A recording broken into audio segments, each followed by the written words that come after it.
Udah muncul belum? Udah Mas, sudah. Tinggal di slideshow.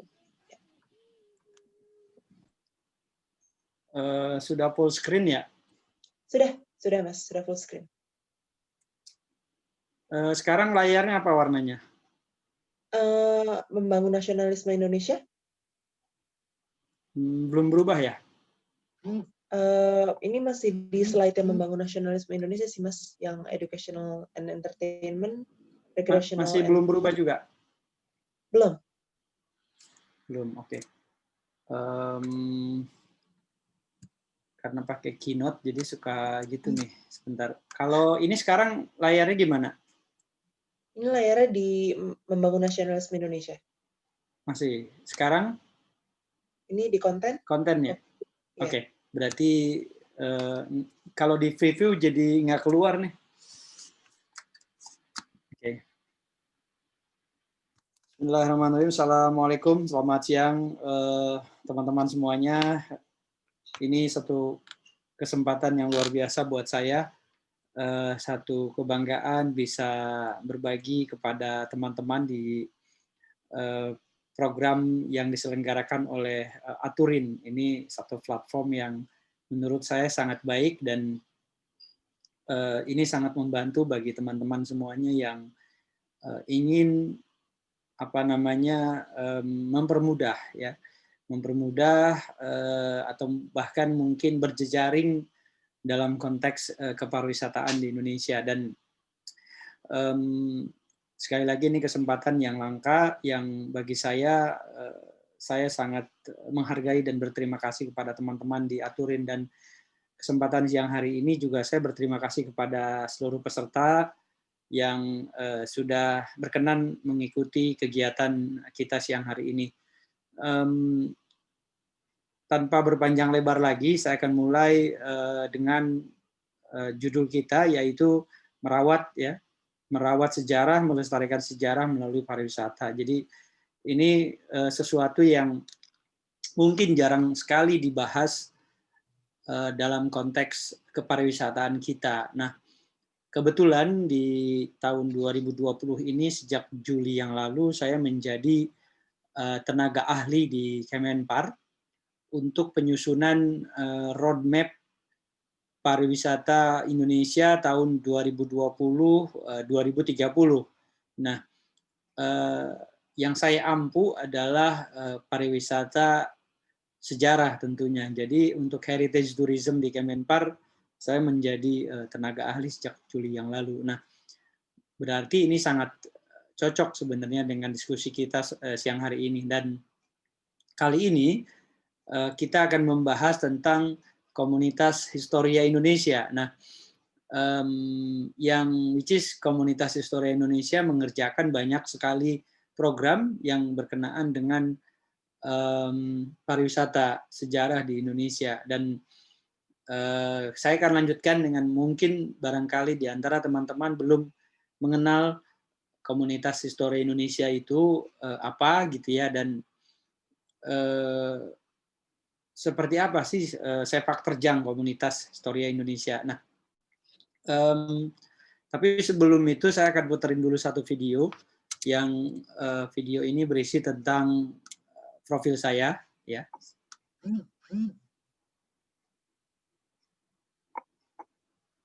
Audionya ada ya? Itu di speaker aja coba Mas. Kenapa? Di speaker. Ada nggak suaranya? Nggak keluar sih, belum keluar. Belum keluar ya? Oke, sebentar. Saya stop dulu ya. Memang sering seperti itu, dari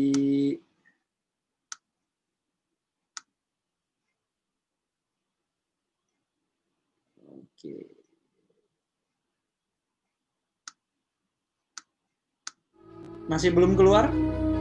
Udah keluar suaranya. Udah. Tapi gambarnya nggak berubah, Mas. Indonesia yang kuat adalah Indonesia yang generasi mudanya memiliki jiwa dan kesadaran. Belum. Mbak Artista udah keluar belum gambarnya? Belum keluar di tempat saya. Akan Belum sejarah ya? dan budaya. Wait. Sekarang sudah keluar. Coba di play.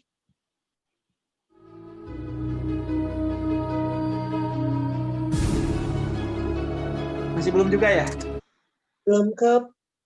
Oh, itu udah mulai sih, udah. Tadi sih udah mulai. Coba saya cek teman-teman di Udah, komennya. Mas. Udah. Indonesia yang kuat adalah Indonesia yang generasi mudanya memiliki jiwa dan kesadaran akan sejarah dan budaya bangsanya. Karena manusia tanpa ingatan sejarah itu amnesia, maka penjajahan global akan menyerang kita. Sehingga kita mudah terombang-ambing. Belajar sejarah itu penting agar masa depan kita sukses. Tidak mungkin ada kemerdekaan yang kita nikmati hari ini jika tidak diperjuangkan oleh para pahlawan bangsa kita di masa lampau. Dan tidak mungkin ada masa depan yang gemilang jika kita tidak memperjuangkannya hari ini. Temukan dan jalanilah passion kalian, seraya berkontribusi bagi bangsa dan negara. Niscaya kalian akan dikenang sebagai para pendahulu yang menginspirasi, para pendahulu yang akan menjadi teladan bagi anak cucu kita di masa depan. Oke. Sekarang sudah berubah halamannya ya? Udah. Oke. Nah, teman-teman seperti yang tadi teman-teman lihat, itu adalah satu intisari sebenarnya dari apa yang kita lakukan di komunitas Historia Indonesia. Nah, kalau teman-teman tahu komunitas Historia Indonesia, mungkin lebih banyak satu komunitas yang sering menggelar kegiatan baik berbayar ataupun gratis untuk masyarakat Indonesia mengeksplorasi tempat-tempat bersejarah di Indonesia. Nah, kalau lihat video tadi, mungkin ada agak sedikit berbeda ya. Itulah yang sebenarnya yang ingin saya sampaikan siang hari ini kepada teman-teman, supaya teman-teman juga mendapatkan apa yang semestinya teman-teman dapatkan. Karena kalau selama ini teman-teman melihat komunitas Historia Indonesia sebagai komunitas yang tadi hanya sekedar jalan-jalan gitu, tapi sebenarnya itu hanya strategi ya. Jadi mengunjungi situs sejarah, meniduri museum ya, kita sering bikin kegiatan seperti itu, kemudian reenactment dan lain-lain, itu hanya medium. Jadi esensi utama yang ingin kita capai sebenarnya adalah tumbuhnya kesadaran nasionalisme dan patriotisme di dalam diri teman-teman. Jadi ini yang ingin saya tumbuhkan. Jadi kalau hanya sekedar jalan-jalan, semua orang bisa melakukannya, ya. Baik yang berbayar ataupun yang tidak, gitu ya. Yang gratis, teman-teman juga bisa melakukannya. Bahkan agent tour travel ini ribuan, bahkan mungkin di Indonesia juga sering melakukannya gitu. Tapi apakah teman-teman setelah pulang dari kegiatan itu mendapatkan perubahan paradigma misalnya, atau tumbuhnya rasa cinta terhadap Indonesia melalui apa yang teman-teman pelajari itu, atau hanya sekedar having fun gitu ya, atau mungkin kami sering menyebutnya sebagai hedon saja gitu ya. Ada nggak sih sesuatu yang lebih idealis yang teman-teman dapatkan dari sekedar wisata atau jalan-jalan itu? Nah, ini sangat relevan teman-teman dengan quote saya belum bisa tampilkan karena saya sempat nggak buat sebenarnya quote itu. Ada satu quote yang teman-teman bisa highlight ini di Instastory teman-teman atau di feednya teman-teman di Instagram. Begini quote-nya. Di dunia ini tidak mungkin terjadi pariwisata jika tidak ada perbedaan sejarah dan budaya. Nah, jadi saya meyakini betul, Mas, ya. Mohon maaf, ya. memotong sebentar. Ini slide-nya agak pecah, mungkin bisa di refresh screen-nya. Memang belum berubah, masih di konten kok. Bukan, mestinya agak resolusinya agak pecah. Jadi nggak begitu agak pecah? jelas. Iya. Sorry. Saya cek, coba wait. Bentar. Blur, oke, sebentar ya. Mungkin sinyalnya dari saya ya, kayaknya ya. Kalau biasa suka gitu dari sinyal. Masih blur nggak? Masih. Oke, berarti sinyalnya nih dari saya nih. Padahal ini kencang loh. 43 Mbps ini sinyalnya. Aduh. Tadi yang awal nggak pecah sih, Mas. Tadi yang awal halus. Oke. Bentar ya.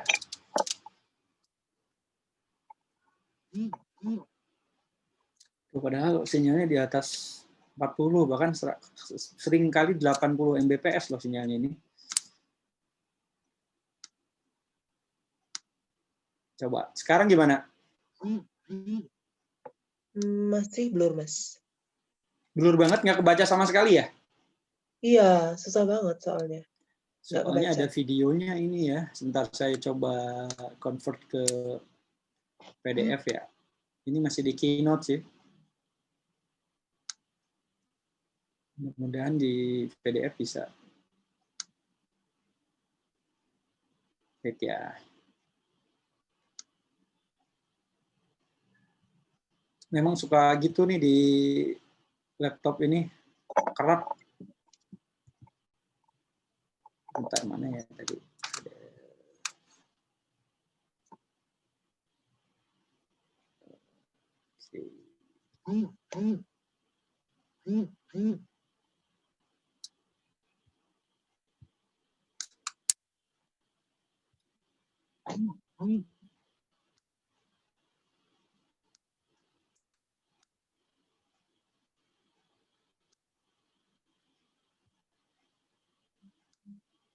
Sekarang gimana?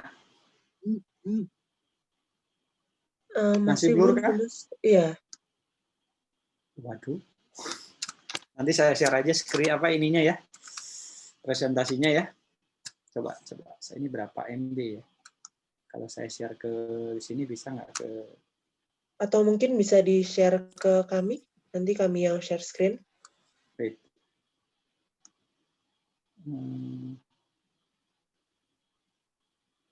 39 MB sih yang ini.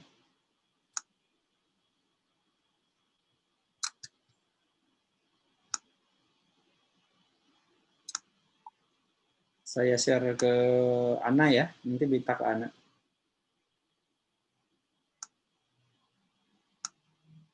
Coba.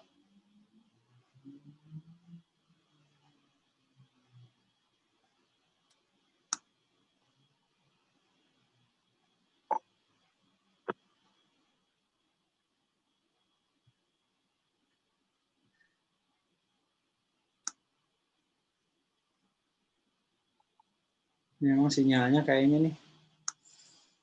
Aduh.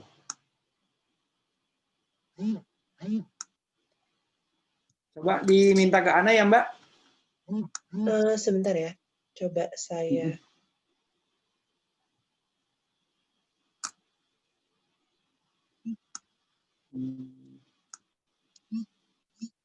Mungkin bisa dilanjutin dulu, Mas. Apa nanti Ya, kalau misalkan ini saya coba share juga dari sini nih ke teman-teman, bisa nggak nih? 7 MB. Jadi biar pada buka masing-masing aja.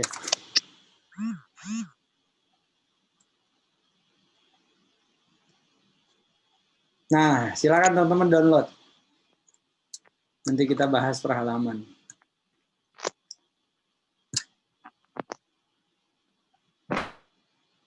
Sudah saya share ya. Oke, mungkin Mbak Artista bisa bantu dimunculkan juga di screen-nya ya. Cuma nanti videonya dari saya, yang ada yang polos berarti itu video. Desi, mungkin bisa dibantu untuk share screen-nya? Ya, Jessie lagi on the way buat download. Abis ini nanti di-share screen ya. Siap. Saya berarti lanjut dulu ya. Iya, boleh, Mas. Oke, siap. Nah, Oke, tadi sampai ke mana Jadi penjelasannya? sampai quotes dari Mas Oh, Asep. sampai quotes ya. Jadi betul. Jadi somehow orang tuh taunya kita hanya sekedar komunitas yang apa namanya tadi menjalan-jalan ke tempat-tempat bersejarah aja. Nah, ternyata itu hanya jadi yang mesti teman-teman ketahui itu hanya strategi, yaitu hanya cara kita karena kita punya apa namanya strategi yang kita kembangkan dari asal usulnya gini. Waktu saya mendirikan KHI itu posisi saya adalah mahasiswa, jadi mahasiswa sejarah. Nah, saya melihat banyak anak-anak itu nggak suka sejarah gitu. Jadi karena anak-anak suka sejarah, nah saya kemudian bikin cara supaya gimana sih anak-anak tuh biar suka gitu. Nah, kalau baca buku dengerin guru itu konvensional, itu udah biasa dan pasti itu membosankan gitu ya. Jadi baca buku atau dengerin guru itu udahlah gitu. Apalagi mohon maaf misalnya kalau guru sejarahnya kurang bisa menyampaikan sejarah secara menarik gitu ya. Nah, sementara waktu itu saya kuliah calon guru sejarah. Nah, jadi ini satu dilema gitu ya. Buat saya sebagai calon guru melihat kondisi anak-anak yang sedemikian gitu. Nah, gimana caranya saya bikin KHI? Nah, KHI ini menjadi wadah bagi gerakan ya. Jadi wadah untuk gerakan membuat sejarah ini supaya lebih menarik. Nah, karena kita punya prinsip bahwa sejarah akan menarik jika ada unsur rekreasi di dalamnya. Nah, ini sebenarnya pengembangan dari metode empirik ya. Jadi empirical process. Mengalami itu jauh lebih mudah diingat. Mengunjungi langsung situs sejarah itu juga jauh lebih mudah diingat di dalam benak kita. Misalnya, kita baca soal G30 SPKI dengan hanya sekedar membaca, tapi akan jauh lebih melekat kalau kita datang ke rumahnya Jenderal Ahmad Yani misalnya, atau rumahnya Jenderal Nasution, yang di mana tempat itu menjadi lokasi terbunuhnya atau dibunuhnya secara keji jenderal-jenderal tersebut oleh PKI gitu ya. Kemudian ke Lubang Buaya ya, itu juga satu tempat di mana para jenderal itu dimasukkan secara keji ke dalam sumur gitu. Nah, bandingkan dengan teman-teman hanya sekedar membaca, tapi dengan metode empirik, mengunjungi langsung, melihat langsung tempat-tempat itu akan jauh lebih bisa komprehensif. Jadi imajinasi teman-teman tidak ngawur, ya, tidak kemana-mana melayang, tapi jelas fokus karena ada objeknya gitu. Nah, jadi seperti itu teman-teman metode empirik ya, atau metode mengalami langsung. Nah, yang kedua kita juga punya edukasi. Jadi rekreasi tadi proses mengalami. Nah, edukasi ini proses menanamkan kesadaran, keterampilan dari yang tadinya tidak tahu menjadi tahu, dari yang tidak bisa menjadi bisa, dan seterusnya. Nah, tapi bukan hanya sekedar transfer of knowledge. Nah, karena transfer of knowledge itu bicara soal kognisi. Jadi dalam edukasi itu menurut teorinya Bloom ya, seorang ahli pendidikan, Bloom itu mengatakan kognisi itu bicara tentang pengetahuan. Nah, jadi ada 3 yang dia bahas. Kognisi, afeksi, dan psikomotorik atau behavior atau tingkah laku. Jadi edukasi yang dimaksud di sini adalah bagaimana memberikan pengetahuan. Nah, yang kedua adalah bagaimana menumbuhkan sikap dari yang tidak peduli menjadi peduli, dari yang tidak setuju menjadi setuju. Artinya apa? Kita berharap bahwa mereka yang telah mendapatkan pengetahuan sejarah ini memiliki perubahan sikap, ya. Dia bisa membedakan baik dan buruk, ya. Dia bisa membedakan mana yang benar dan salah dan seterusnya. Nah, yang ketiga adalah motivate to action, mau bergerak. ya. Karena dia tahu, karena dia peduli, maka dia mau bergerak. Nah, jadi edukasi ini sebenarnya 3 unsur ini seharusnya. Jadi kalau ada, misalnya contoh gini deh teman-teman, kalau teman-teman tahu pisau ini diajarkan ke anak yang belum balik, belum dewasa gitu, atau anak yang baru lahir, mungkin balita gitu, kasih aja pisau ini yang tajam. Apa yang akan terjadi dengan anak itu? Mungkin dia akan menggunakan pisau itu untuk hal-hal yang tidak benar.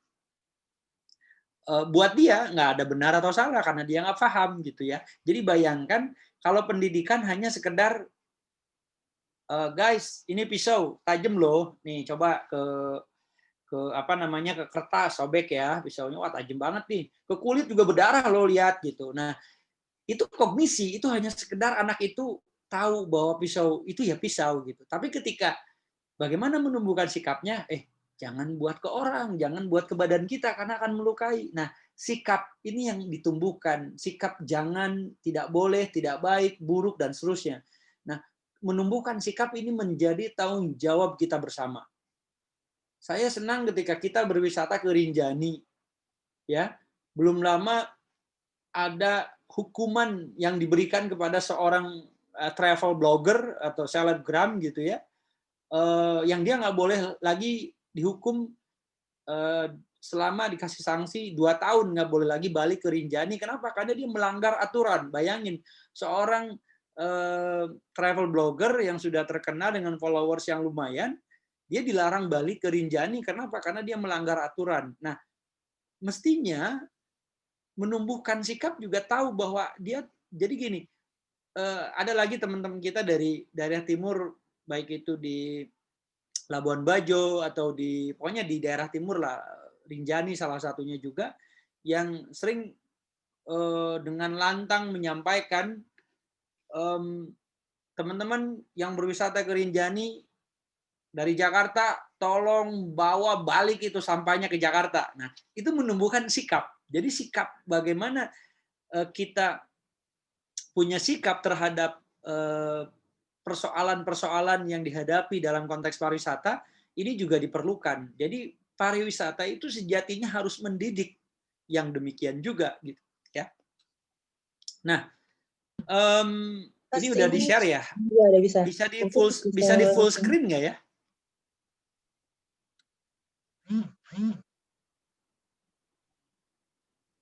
Bisa di full screen? Coba. Nah, lumayan sih segini ya. Lumayan. Udah lumayan sampai ya. slide yang penting nggak blur gitu, karena sinyal saya kayaknya nih. Oke, jadi itu. Yang kedua, yang pertama edukasi, rekognisi. Yang kedua afeksi. Ya, afeksi ini adalah sikap tadi. Nah, yang terakhir mau bergerak. Oke guys, karena aturannya begini, kita jangan ngelanggar ya. Oke, kita ambil sampah kita bawa balik lagi. Makanya kalau mau jalan-jalan ke tempat bersejarah, kemanapun dalam konteks pariwisata, jangan pernah membawa makanan yang yang akan berpotensi menimbulkan sampah. Ya, nah kecuali misalnya Indomie, ini akan jadi sampah kan? Tapi kan plastik Indomie kalau kita lipat, kita susun baik-baik, ini nggak akan menggunung gitu. Jadi dibawa balik pun dia akan mengurangi beban. Jadi tinggal bersihkan sampah itu, susun yang rapi, saya yakin bawa balik pun nggak akan ribet gitu ya. Beda dengan sampah-sampah yang ribet, misalnya sampah makanan itu kalau kita bawa balik, apalagi sampai berjam-jam nginep dulu gitu ya, itu akan bau dan itu akan mengganggu gitu. Jadi selama makanan itu habis ya, tapi kan makanan sebenarnya kalau saya kemarin misalnya ya ke Labuan Bajo, ke Komodo, itu pada saat kita berlayar, sampah-sampah seperti terutama sampah organik, bungkus jeruk, kulit jeruk, atau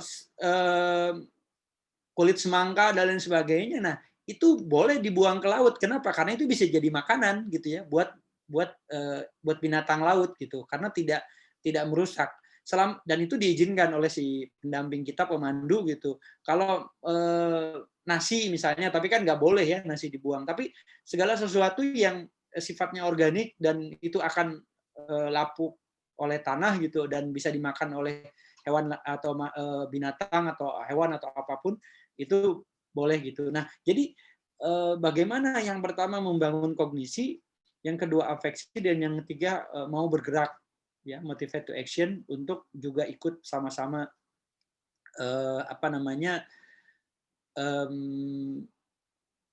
edukasi dari kita gitu. Jadi, nah yang ketiga adalah entertainment.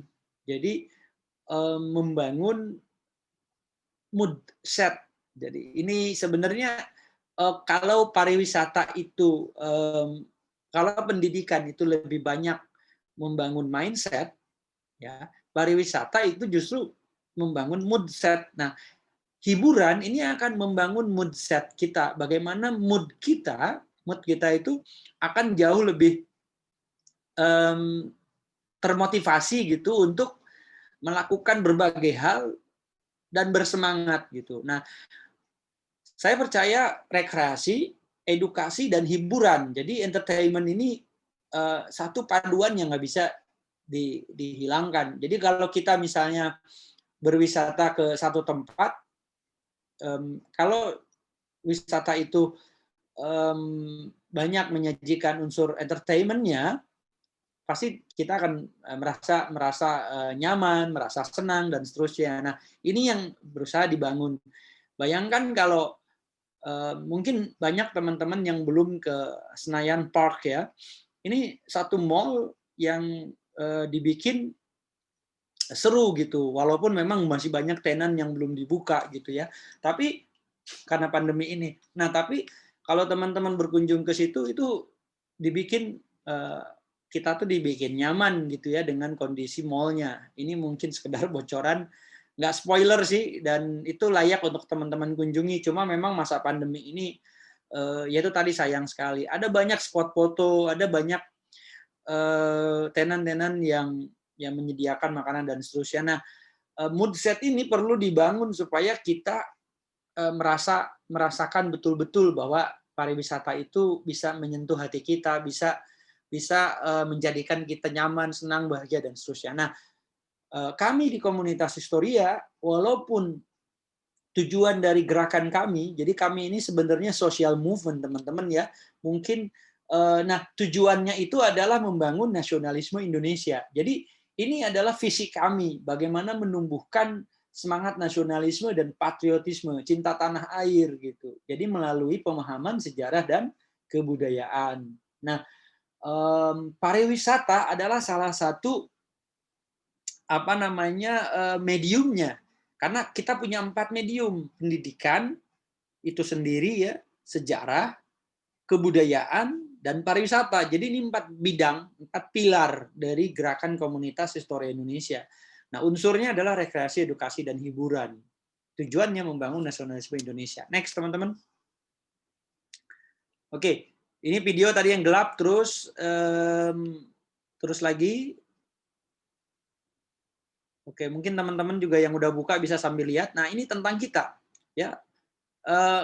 About us, komunitas Historia Indonesia, seperti yang saya bilang tadi, adalah sebuah gerakan ya untuk menumbuhkan kesadaran nasionalisme melalui pendidikan sejarah dan kebudayaan dan program-program yang rekreasional dan hiburan. Jadi ini yang mesti menjadi catatan teman-teman. Jadi tujuan KHI menumbuhkan kecintaan terhadap Republik dan melalui program yang rekreasi, edukasi, dan hiburan. Didirikan oleh saya sendiri tahun 2003. Next. Oke. Nah, ini tujuannya. Jadi yang kita lakukan adalah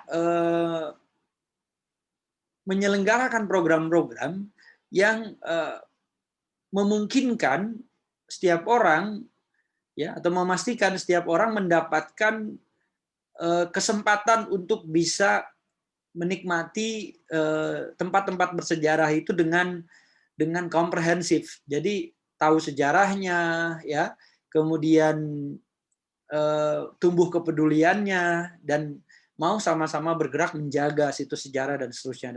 Nah, tentu juga kita menyelenggarakan berbagai program yang sifatnya sinergis dan kolaboratif gitu ya. Jadi kita menggandeng media, menggandeng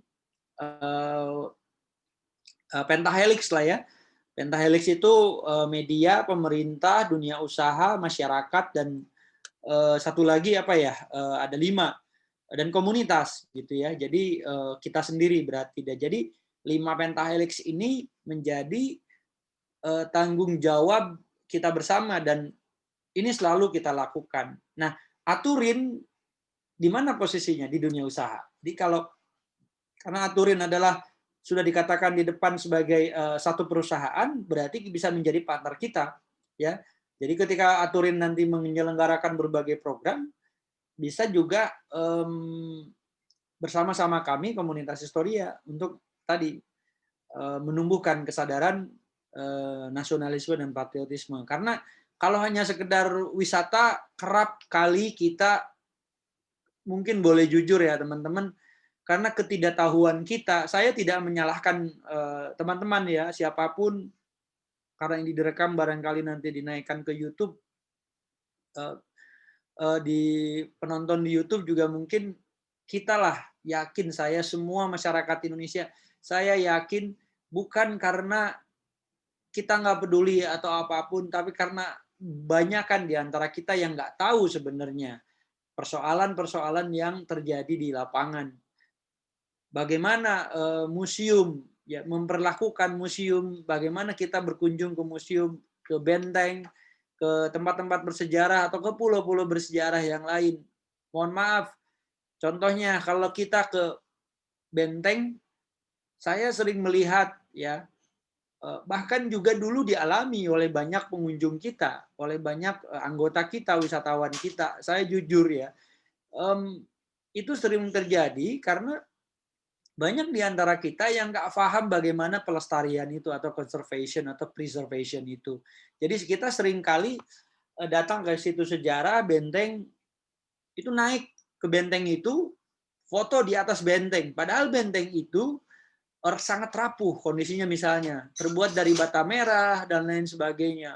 Atau ke Kota Tua, kita naik ke meriam, kita kangkangin itu meriam, kita peluk sampai erat itu meriam, bahkan meriam sebesar dan sepanjang itu, karena kita berlima atau berenam, 6 orang itu naik ke meriam baris kayak naik motor gitu.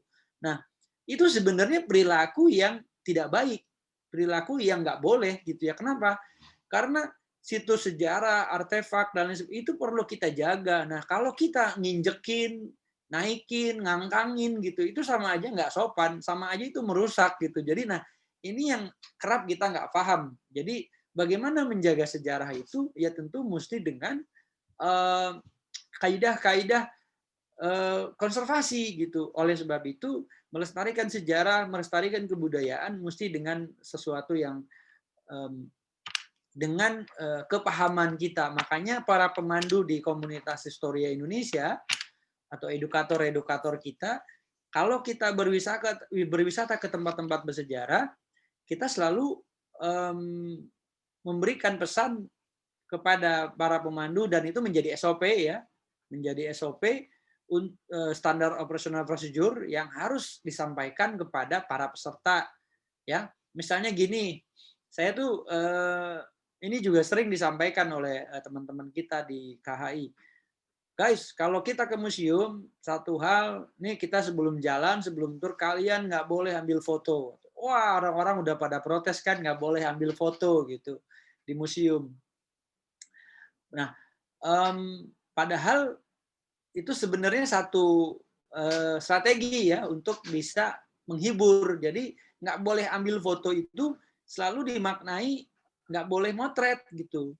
Jadi sebenarnya kalau ambil foto ya memang nggak boleh, karena kalau kalian ambil foto di museum terus dibawa pulang ya kalian namanya kriminal ya, mencuri gitu. Jadi yang namanya nggak boleh itu ambil foto di dinding dibawa pulang, itu namanya kriminal. Tapi kalau teman-teman cuma motret itu boleh. Nah, jadi ini satu strategi. Kemudian motret apa yang boleh dan nggak boleh? Ada motret yang menggunakan flash, cahaya kamera kita itu sangat mengganggu koleksi. Kok bisa mengganggu koleksi ya? Karena cahaya yang dengan kilat yang sangat tinggi tadi itu mengganggu akan merusak koleksi. Koleksi apa yang akan rusak? Koleksi kain, koleksi logam, dan koleksi-koleksi lain.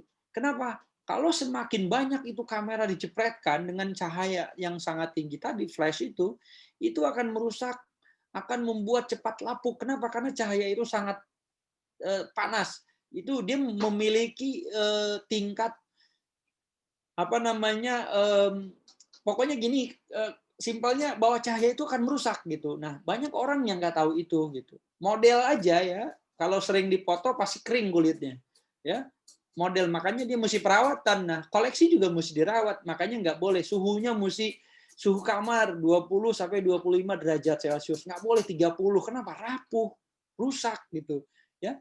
Koleksi-koleksi yang tadi nggak boleh. Nah, disentuh. Kenapa nggak boleh disentuh? Koleksi yang terbuat dari logam meriam yang segede gaban itu ya, nggak boleh disentuh. Karena kalau disentuh, tangan kita itu kan mengandung keringat.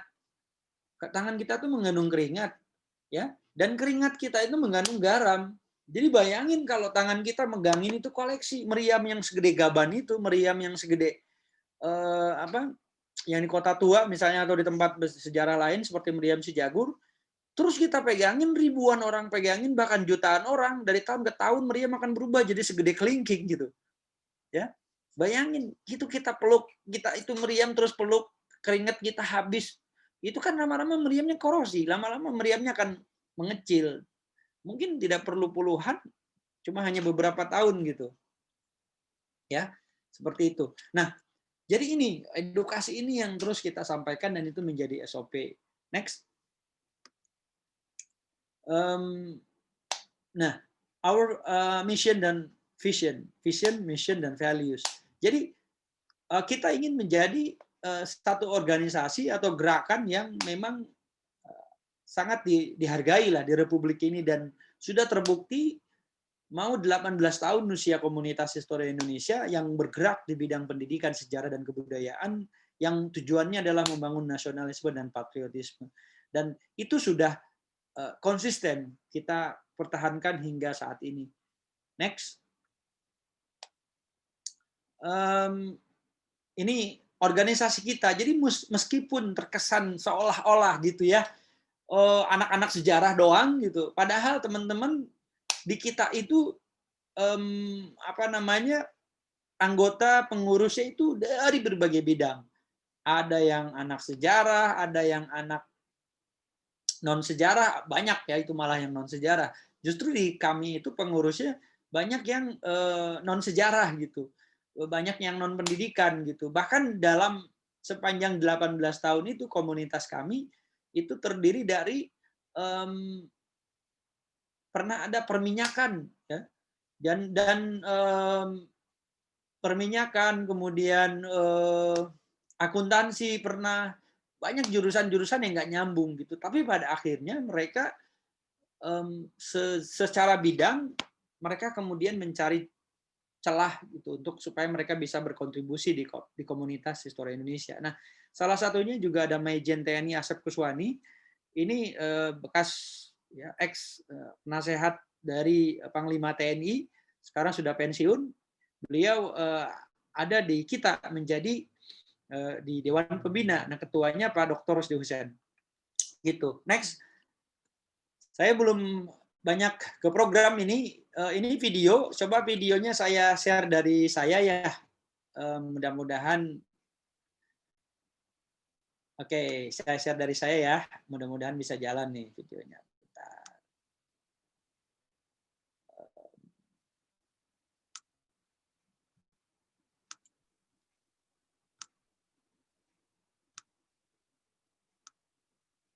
Jalan nggak teman-teman? Jalan sih, Mas. Ada suaranya? Ada, tapi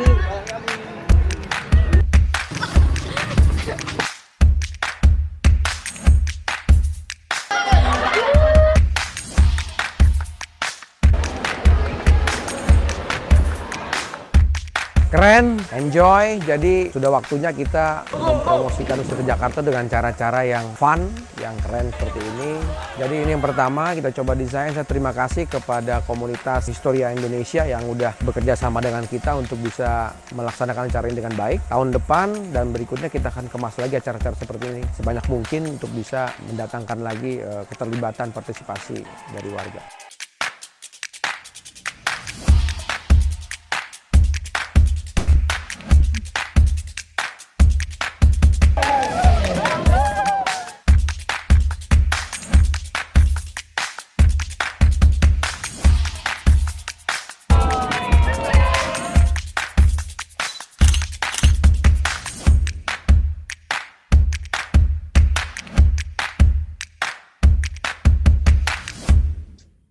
Oke, kelihatan teman-teman tadi videonya?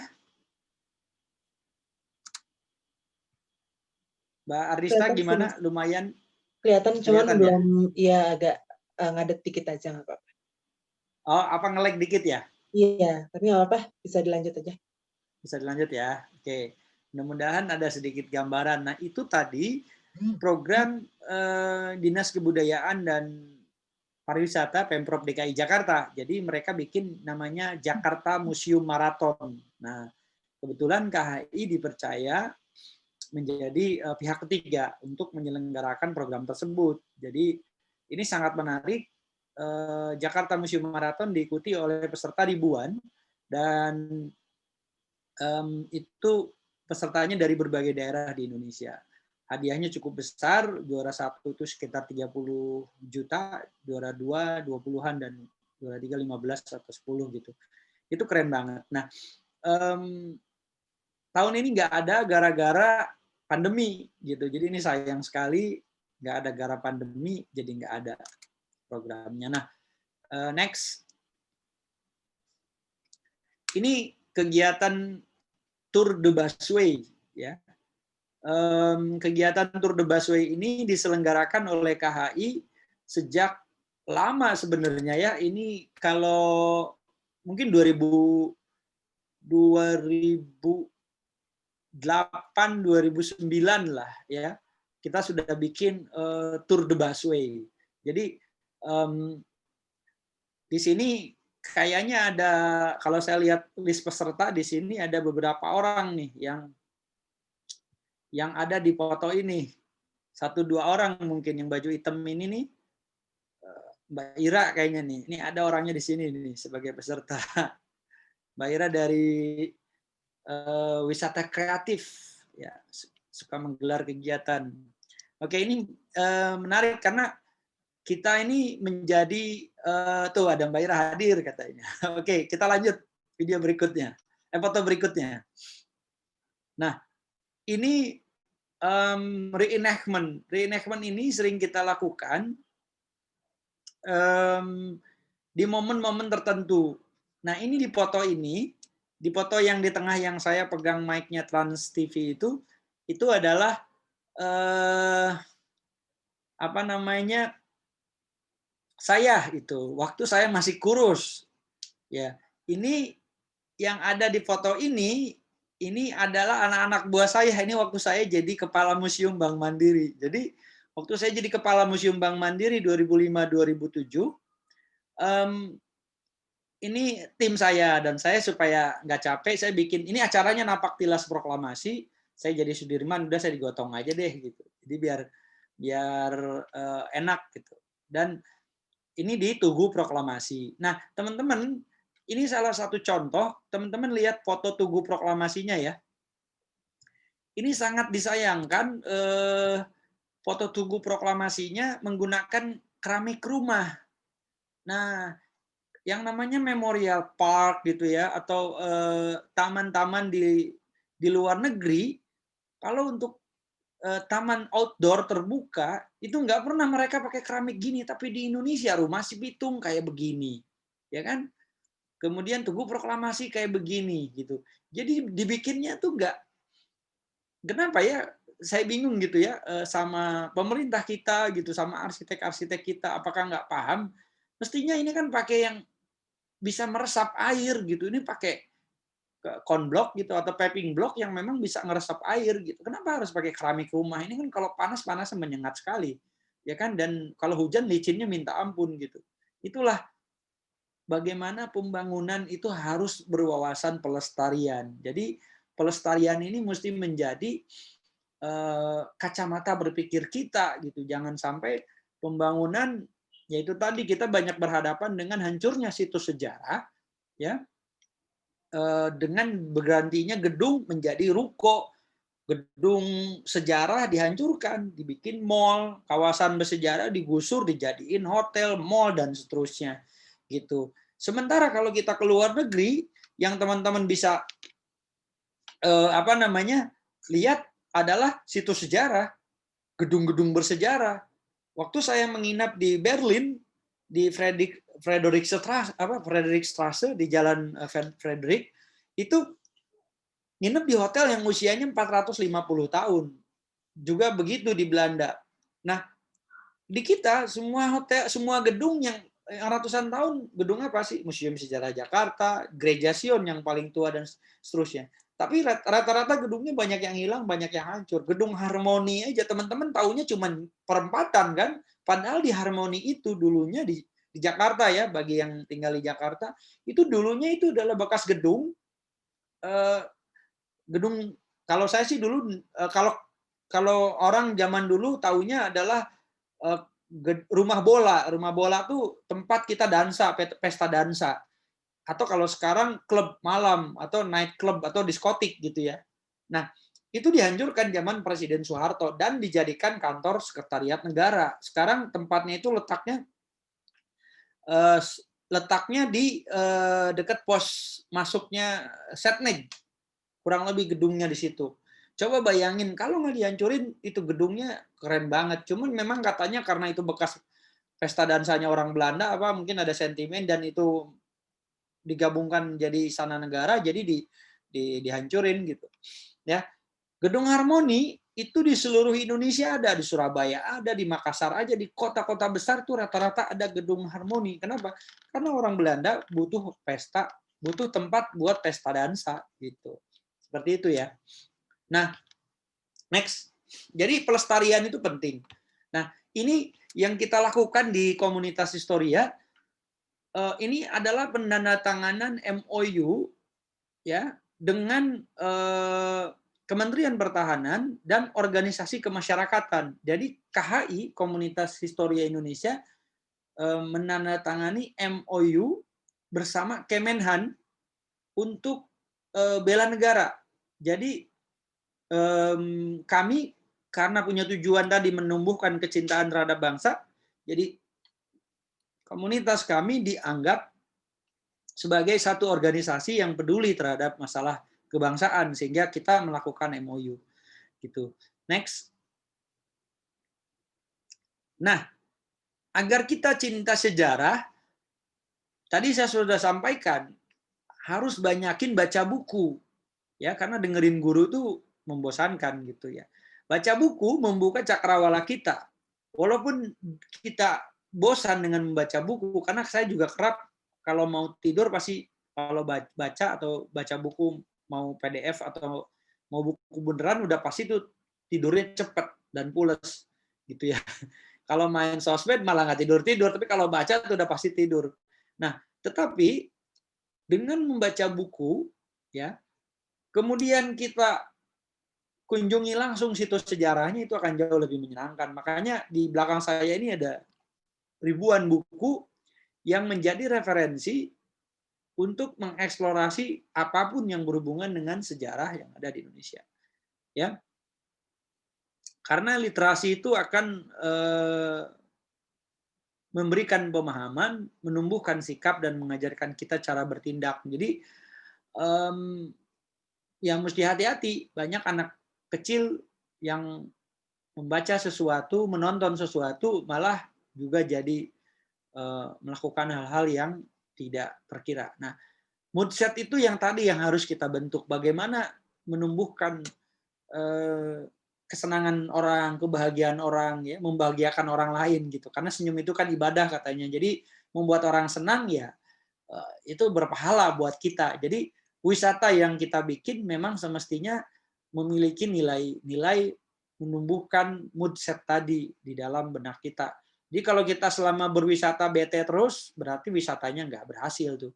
Ya, tapi kalau wisatanya bikin kita menyenangkan, pasti kita juga akan happy, seru gitu dan seterusnya. Next, ini presentasinya banyak banget, tapi yang paling penting ini poin-poinnya sebenarnya intisari. Nah, memulai gerakan sadar sejarah. Jadi dari sekarang teman-teman udah mesti mulai ngumpulin tuh surat cinta pertamanya, sepatu pertama teman-teman, foto-foto waktu kecil, kartu pelajar tuh dari TK kalau ada kumpulin, taruh dalam satu box. Pasti teman-teman kenapa sih harus dalam satu box gitu ya? Di Amerika di film-film Hollywood ya, teman-teman pasti suka nonton film. Kalau film Hollywood itu memperlihatkan seorang ibu atau bapak gitu ya, atau siapapun atau anak membuka box memori boxnya mereka. Ada surat diambil dari kotak itu, ada apalagi itu dibuka surat, ada baju, ada apa, ada boneka gitu ya. Nah itu memory box. Jadi kita mulai dari sekarang. Saya sendiri udah mulai tuh sepatu pertama anak saya ya. Dan seterusnya yang tadi sempat nongol tuh tangannya tuh masih gerak-gerak tuh. Ya, ya seperti itu. Next. Nah, jangan sampai membaca quote saya nih. Sejarah itu saat rasa tak mampu terungkapkan, kemudian waktulah yang menjawab semua penyesalan. Jadi jangan sampai kita menyesal di kemudian hari karena kita nggak paham dan sudah kelewat gitu ya. Masa lalu kita hilang begitu saja dan masa lalu kita menjadi sesuatu yang tidak berguna ya, tidak ada ininya. Kamu jadi masuk ini. Nah, next teman-teman, Mbak siapa nih yang ini? Mbak Jessie ya. Nah, kami hadir menjadi connecting opportunity antara masa lalu, masa kini dan masa yang akan datang. Jadi komunitas Historia menghubungkan masa lalu, masa kini dan masa yang akan datang. Kenapa? Karena menurut Encyclopedia Britannica, sejarah itu 3 dimensi, masa lalu, masa kini, dan masa yang akan datang. Kita hidup hari ini karena ada masa lalu, dan kita masa depan itu akan hadir untuk kita kalau kita betul-betul hidupnya hari ini bermakna, ya, memiliki nilai untuk masa depan. Jadi kalau saya sering juga katakan, kalau hari ini tidak mungkin, kalau kemerdekaan sekarang tidak mungkin kalau nggak ada perjuangan para pahlawan bangsa kita di masa lalu. Dan masa depan juga nggak mungkin hadir menjadi milik anak cucu kita kalau kita nggak memperjuangkannya hari ini. Gitu. Jadi perjuangan para pahlawan sama dengan perjuangan kita hari ini untuk menciptakan masa depan. Kalau kita hari ini nggak berjuang, ya nggak akan ada masa depan itu. Kalau kita hari ini cuma rebahan, ya nggak akan juga ada masa depan itu. Jadi harus kita perjuangkan sama-sama. Dan berjuang paling berat adalah berjuang melawan lupa. Ya, jadi ini dengan wisata sejarah kita tidak akan melupakan masa lalu. Jadi wisata sejarah itu akan menumbuhkan sikap. Makin kita tahu perjuangan para pahlawan bangsa, kita akan semakin mencintai Republik ini. Makin kita tahu perjuangan orang tua kita dalam menumbuhkan, membesarkan, membiayai kita kuliah, banting tulang kerja dan seterusnya, kita akan makin sayang sama orang tua kita. Makin tahu perjuangan pasangan kita, ya, makin tahu pengorbanan pasangan kita, pacar kita, suami kita, istri kita akan makin sayang sama mereka gitu. Jadi perjuangan ini mesti terus dilakukan, jangan pernah berhenti. Jadi kalau ada yang mengatakan kemerdekaan sudah selesai lantas berjuangan itu berhenti, itu salah. Justru perjuangan itu akan terus menerus. Dan kalau ada yang mengatakan sejarah itu tidak ada gunanya, ini saya sering mengatakan kepada audiens, kalau sejarah itu tidak ada gunanya, kalau ada yang mengatakan itu, tolong, Adek, keluar dulu.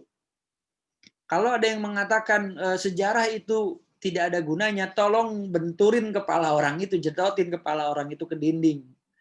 Bayangin orang yang akan mengatakan itu tiba-tiba hilang ingatan masa lalu di kepalanya. Apa yang terjadi? Dia akan amnesia.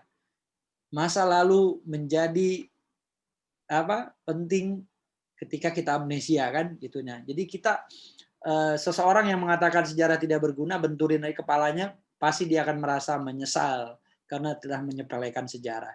Nah, berikutnya sebentar. Tolong sana, keluar dulu. Nah, ini kenapa sejarah menjadi penting? Seperti kata Bung Karno, jas merah, jangan sekali-kali meninggalkan sejarah. Nah, itu tahun 66. Saya bikin quote ini tahun 2006. Ya. Kenapa kita jangan meninggalkan sejarah? Karena untuk menghancurkan suatu bangsa, musnahkan ingatan sejarah generasi mudanya. Jadi kalau nggak ada sejarah di kepala kita, hancurlah republik ini. Gitu ya. Next. Ini juga saya sampaikan ke anak saya. Saya bilang gini, ke anak saya yang tadi itu, Zen, kemerdekaan Indonesia itu diperoleh karena anak-anak mudanya dulu bersumpah untuk bersatu di atas segala perbedaan. Maka bangsa dan negara ini akan tetap ada di masa depan, Indonesia akan tetap ada di masa depan. Jadi kalau kita ingin Indonesia ada di masa depan, kita, anak-anak kita, itu harus mampu dan mau menjaga sumpah persatuan di atas segala perbedaan itu. Ya. Jadi kalau Republik ini ingin tetap ada, kita mesti jaga sumpah persatuan itu. Ya, next. Nah, apa yang kami lakukan dengan komunitas Historia Indonesia, ini adalah salah satunya. Saat Teh Javana pertama kali di launching, ya, kita mempelajari tentang sejarah Indonesia. Ya, jadi saya di sini membahas tentang sejarah teh ini di Grand Indonesia. Jadi kami komunitas Historia Indonesia sering menjadi partner bagi brand, ya, bagi banyak brand, bagi banyak perusahaan atau company yang ingin sinergis, ya, berkolaborasi untuk menumbuhkan awareness bangsa Indonesia terhadap persoalan-persoalan yang ada di Indonesia. Next lagi. Pernah dengar Temukan Indonesiamu, Aqua. Ini juga bekerja sama dengan kita, komunitas Historia Indonesia. Saya menjadi konsultan untuk merumuskan tema Temukan Indonesiamu. Next. Ini juga berikutnya drama musikal Katulistiwa. Ada Kelly, ada Rio Dewanto, dan banyak. Ada satu orang yang baru meninggal, Ade Firman Hakim, karena COVID, ya. Itu juga kami menjadi konsultan sejarahnya. Dan di sini kayaknya ada yang hadir jadi peserta itu yang juga ikut menjadi tim saya di sini, ya. Gitu. Next lagi.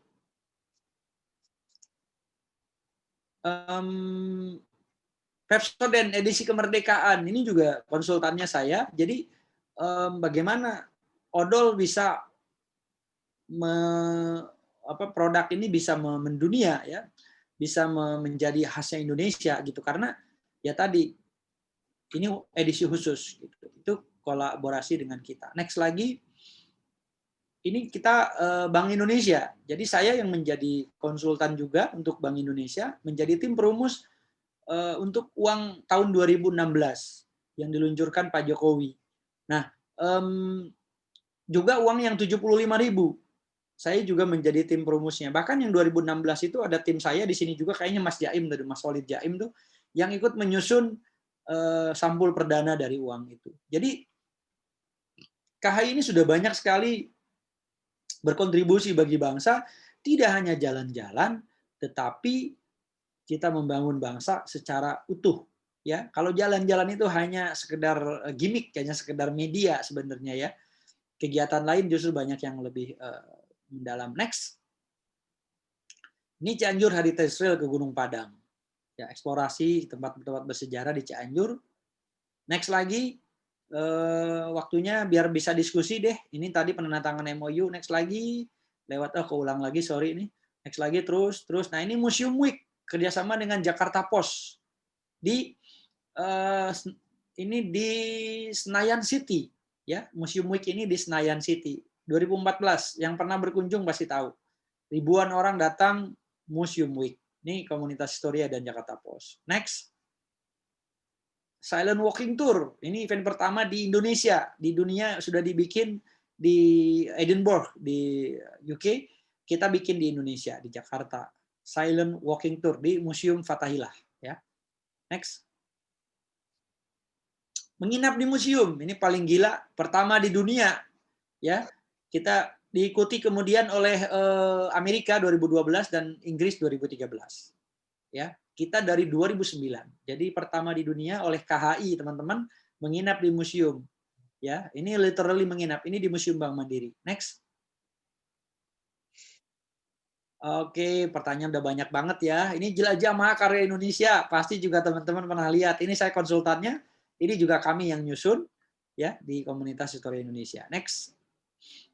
Kemudian ini tadi drama musikal, next sudah lewat lagi.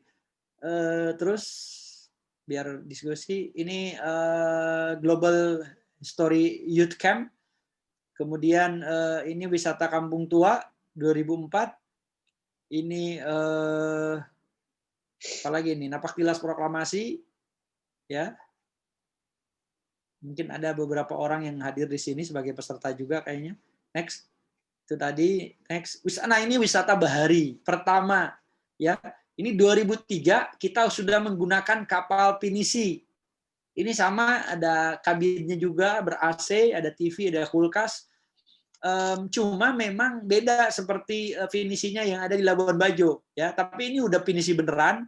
Bahkan ini layarnya bisa digunakan untuk berlayar. Kalau yang di Labuan Bajo tuh layarnya cuma hiasan ya. Banyak layarnya cuma hiasan. Jadi kemarin beberapa kapal saya tanya, pinisi ini cuma hiasan gitu. Jadi kalau ini bisa dipakai layarnya beneran. Nah, ini biayanya waktu itu udah 350.000. Udah mahal per orang ya. Pesertanya dari Filipina, dari Singapura, dari Thailand. Ini internasional pesertanya. Ya. Publikasinya cuma lewat ini, belum ada WA, belum ada sosmed ya. Dulu publikasinya kita lewat nyebarin flyer di mall, diam-diam ya, dikejar-kejar security di Plaza Senayan. Saya masih ingat tuh nyebarinnya. Pokoknya zaman dulu kegiatan KAI itu keren-keren, publikasinya gila-gilaan gitu ya. Ngundang media tuh sangat sulit. Kalau zaman sekarang udah cepet banget dah pokoknya. Next. Banyak kegiatan, Nina Paktilas naik lagi. Terusin aja. Ini wisata bahari tapi yang murah meriahnya nih pakai kapal ini. Di situ ada arkeolog senior Pak Chandrian jadi narasumber. Ya, next. Ini kegiatan kita juga, ada anak-anak ya, itu kita bikin Sumpah Pemuda pakai baju zaman dulu ya. Next lagi, ayo. Oke, ini di Pulau Seribu ya. Next lagi, kita pernah ke Cirebon, pernah ke Ternate, pernah ke Padang, Sawalunto, dan beberapa daerah. Ini diklat volunteer, ya. Setiap 2 tahun kita selalu ada diklat volunteer untuk kepengurusan periode 2 tahun. Tahun ini kita diklat Februari 2020. Jadi 2022 nanti kita baru ada pengurus baru. Sekarang pengurusnya masih yang lama. Next. Terus ini kegiatan anak-anak sekolah dengan kerjasama dengan kita. Jadi kami komunitas Historia sering jadi partner. Sekarang itu yang lagi tren adalah Historia Amazing Race, wisata kota tua, dan program-program lain tapi untuk kantor. Jadi satu departemen di Bank Indonesia, di Garuda, di Bank Mandiri, di banyak perusahaan-perusahaan besar. Mereka tuh kan kalau ke Ciletuh lagi bosen, ke Citarik lagi bosen. Jadi ke alam itu udah sering kan mereka bikin apa tuh outbound gitu. Mereka tuh bosen. Nah akhirnya ada alternatif yang kita tawarkan dan kita nggak jualan. Jadi kita tuh nggak jualan, kita cuma nunggu telepon. Mereka taunya kita dari dari internet, dari TV gitu. Akhirnya bisa nggak komunitas Historia menjadi partner untuk kita bikin outbound satu kantor gitu 200-300 orang dengan caranya KHI. Oh bisa, kita bisa bikinin. Nah itu sering kita seperti itu, terutama yang Historia Amazing Race. Itu semua perusahaan, ConocoPhillips, Garuda, Bank Mandiri, Nanti ada saya share di sini ya company-company-nya. Next, lagi terusin aja. Pokoknya kegiatannya banyak deh, teman-teman Google aja pokoknya KHI pasti ini. Karena waktunya nggak akan cukup. Next lagi, terusin Kak, ini banyak yang bertanya tuh. Aduh. Terus lagi, nah tadi ada Menteng Heritage Trail. Boleh naik ke atas, ada Cianjur Heritage, Chinatown Journey. Yang berikutnya yang kerjasama dengan Bukalapak, kita bikin tour Menteng Heritage Trail, temanya Cikini Gondang Dia. Ya, aku begini karena dia gitu. Ini karena ada lagu sebenarnya, tapi ini udah lama dari zamannya tahun 60-70-an. Istilah ini Cikini Gondang Dia, aku begini karena dia. Next. Kemudian ada University of Washington, ini salah satu yang ekspatriat, kolaborasi dengan kita. Kemudian next lagi, ini training lagi yang tadi udah, next lagi. Terus ini quote saya, next lagi sama. Apa lagi? Masih ada di bawah? Udah selesai kayaknya, Mas. Habis. Ya, Oh, berarti saya mudah-mudahan coba saya bisa share apa ini nih. Bentar, saya cek dulu ya mana. Oke. Ini dia. Izinkan saya untuk share ya. Nah, ini partner kita udah masuk belum teman-teman gambarnya? Blur nggak? Agak blur tapi mungkin bisa dijelasin aja sih per logo, Mas. Oke.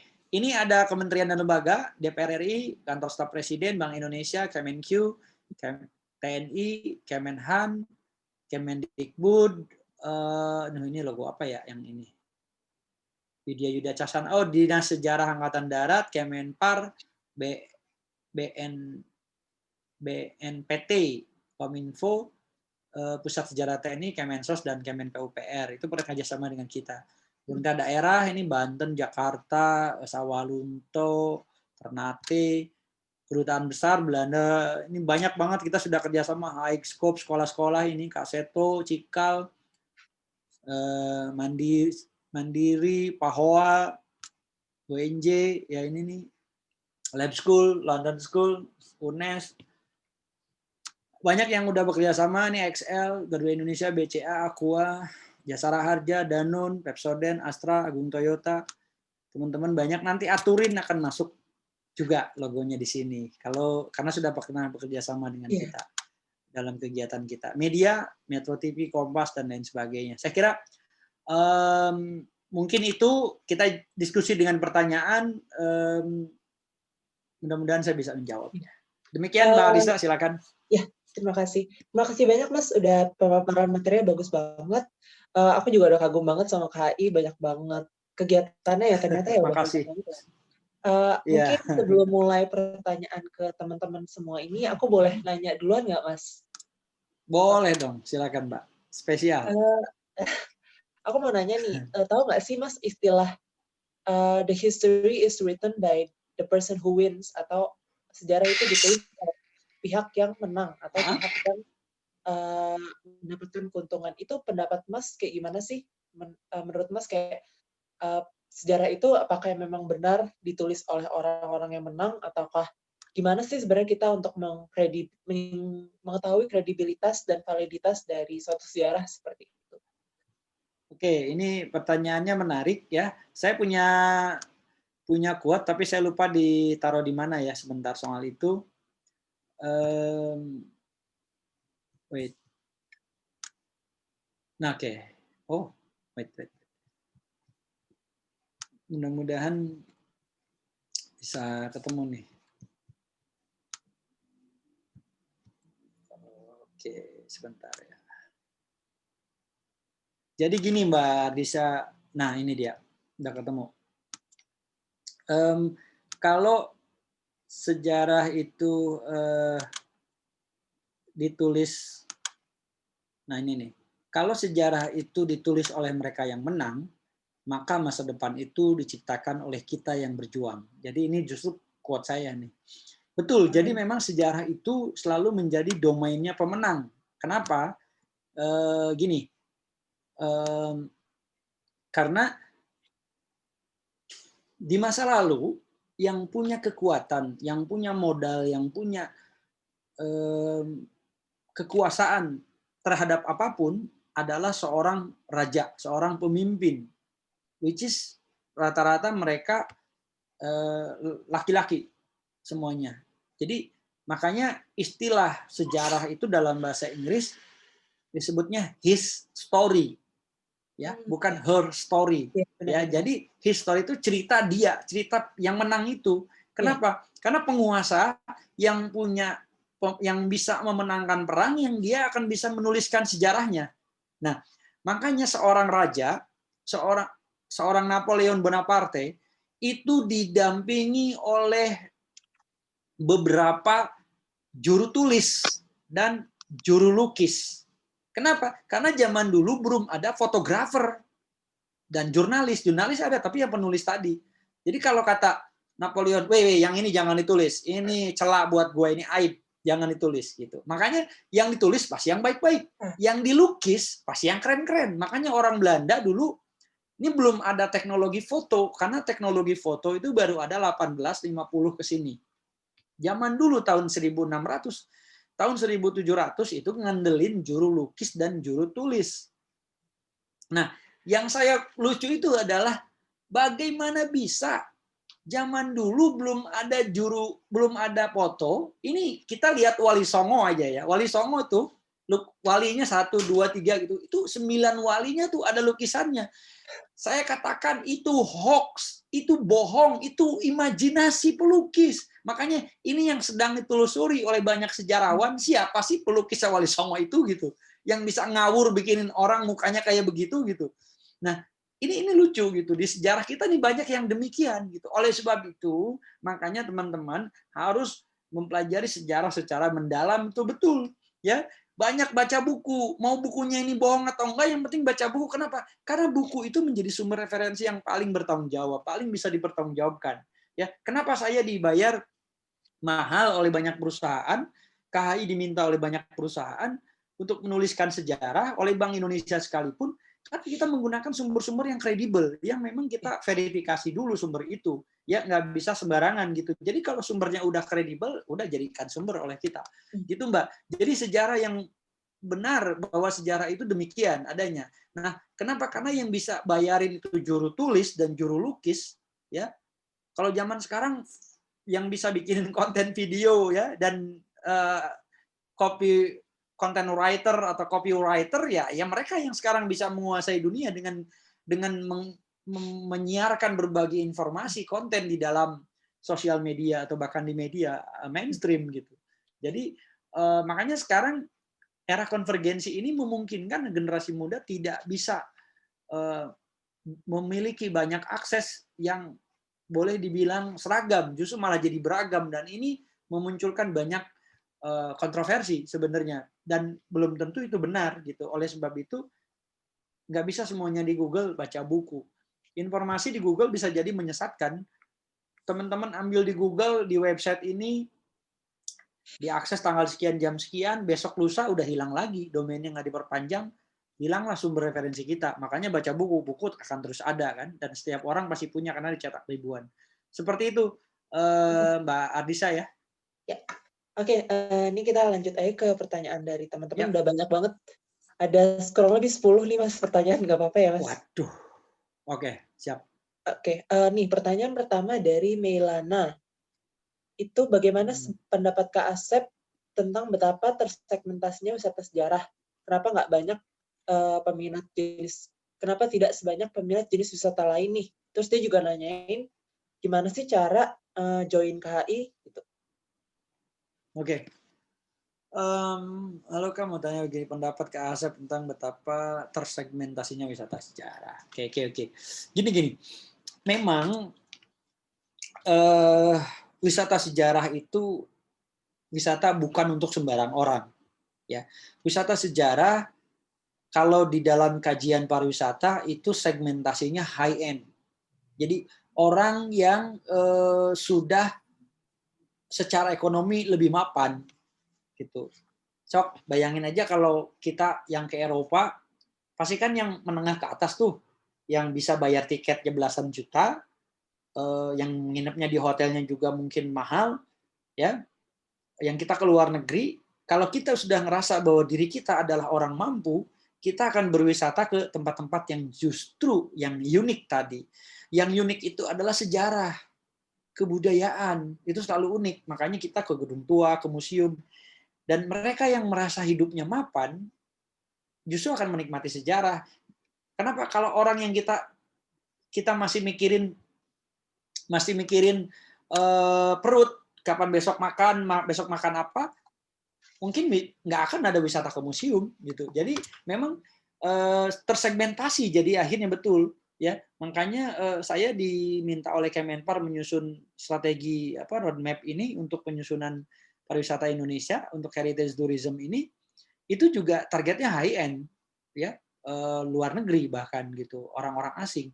Karena memang yang berminat dengan wisata sejarah itu pasti orang asing atau mereka yang sudah merasa mapan, merasa cukup hidupnya. Atau mereka yang punya idealisme tinggi. Di KHI itu banyak anggota, pengurus dan peserta atau siapapun yang sebenarnya dia biasa saja, tapi juga karena mereka punya minat yang tinggi dan kecintaan mereka tinggi terhadap persoalan kebudayaan, mereka bisa menjadi peserta kita. Banyak, karena saya mengetahui betul karakter anggota kita ya di KHI gitu. Jadi sementara itu ya, kenapa tersegmentasi wisata sejarah? Karena itu memang wisata sejarah banyak diminati oleh orang asing. Makanya di Eropa pasti wisata sejarah, wisata kebudayaan yang dijual sama mereka. Ya, gini deh, kenapa wisata sejarah menjadi unik? Karena tidak ada pariwisata tanpa sejarah dan budaya, seperti yang saya sampaikan tadi. Kalau kita surfing di Bali, main surfing di gulung ombak 3 meter, 4 meter gitu, terus kita foto lagi surfing, terus kita bilang di Hawaii, orang percaya nggak percaya? Orang laut mah sama, ombaknya juga sama, ya nggak? Bilang kita di Nias, bilangnya di Bahama bisa aja sama, karena ombak itu sama bentuknya, ngegulungnya begitu. Kita main surfing juga, kita foto kita sama ombak sama. Yang bedain itu apa? Ketika kita surfing di gulung ombak, diambil sama fotografer dari laut juga. Di pantai terlihat ada bangunan tradisional, ada orang pakai baju adat tertentu. Itu jadi beda. Wah, nggak bisa nih di Hawaii, orang rumahnya kayak di Nias nih. Ini banyak orang pakai baju pakaian Nias. Berarti ini di Indonesia. Nah, yang ngebedain itu budaya, sejarah, kebudayaan. Ini yang bikin kita jadi beda. Itu yang disebut karakter. Makanya saya selalu bilang, ini orang ngomongin pendidikan karakter itu nggak jelas. Anak-anak juga nggak nyambung. Yang namanya karakter itu yang membedakan kita dengan yang lain. Jadi pendidikan Indonesia mesti berbasis pendidikan yang mengedepankan sejarah dan kebudayaan kita. Jadi kalau orang Indonesia, ya kebudayaan Indonesia yang dikedepankan. Jadi karakter keindonesiaan kita apa? Lemah lembut, baik hati, tidak sombong. Itu kan orang Indonesia mudah senyum. Ya, bahkan saya meneliti sejak abad ke-6 ke-7 Indonesia sudah merasa senyum.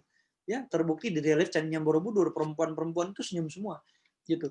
Itu yang kemudian jadi sejarahnya senyum untuk Pepsodent yang saya sampaikan ke mereka, ke Unilever. Nah, jadi itu teman-teman yang membedakan kita kebudayaan dan sejarah. Kalau orang Inggris datang ke Indonesia, wah lihat Indonesia udah ke Bandung, orang Bandung udah pinter bahasa Inggris. Nggak ada tuh yang ngomong odading itu yang ngomongnya kasar kayak begitu. Ngomongnya bahasa Inggris semua. Apa yang terjadi? Mereka akan protes, ya ngapain gua kesini kalau orang Indonesia, orang Bandung udah sama kayak Inggris. Ngomongnya udah bahasa Inggris semua. Yang dicari sama mereka yang ngomong bahasa Sunda. Dan bukan yang ngomong bahasa Sunda yang kasar gitu loh.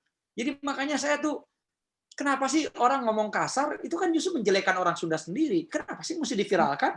Kenapa mesti diangkat? Justru kalau ada anak kecil nonton gimana? Nanti ikut-ikutan ngomong kayak begitu. Ya. Sekarang di sosmed dirubah lagi dari anjim-anjim gitu ya. Di anak-anak zaman sekarang saya juga nggak ngerti ya.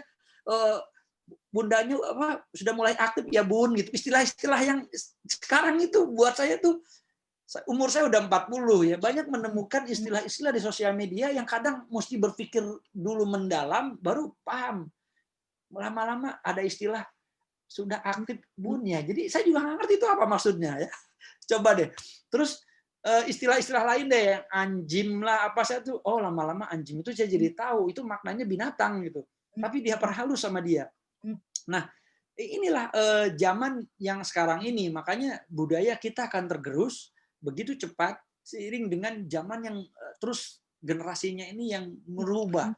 Budaya itu dinamis betul, tapi apakah perubahan itu akan ke arah positif atau ke arah negatif? Tergantung kita. Kalau kita tidak berpegang pada sejarah, mungkin akan jadi negatif. Contoh, bahasa, sorry ini ya, ini saya hanya contoh. Rasanya anjing banget gitu kan. Bagi orang-orang tertentu yang sudah paham bahwa ada perubahan mungkin biasa. Tapi kalau bagi orang tua, bagi budaya kita yang lama akan melihatnya ini kasar banget, ini nggak pantas diomongkan gitu. Nah, oleh sebab itu saya percaya yang bisa jaga budaya kita, yang jadi garda budaya ya kita sendiri, yang jadi garda sejarah ya kita sendiri. Perubahan budaya itu sangat dinamis betul, tapi yang bisa menjaga itu adalah sejarah. Makanya belajarlah sejarah supaya perubahan itu tidak ke arah yang negatif, tapi ke arah yang positif. Sesuai cita-cita, harapan para pendiri bangsa kita, supaya tidak kehilangan arah. Begitu ya. Berikutnya Mbak Ardisa, pertanyaannya.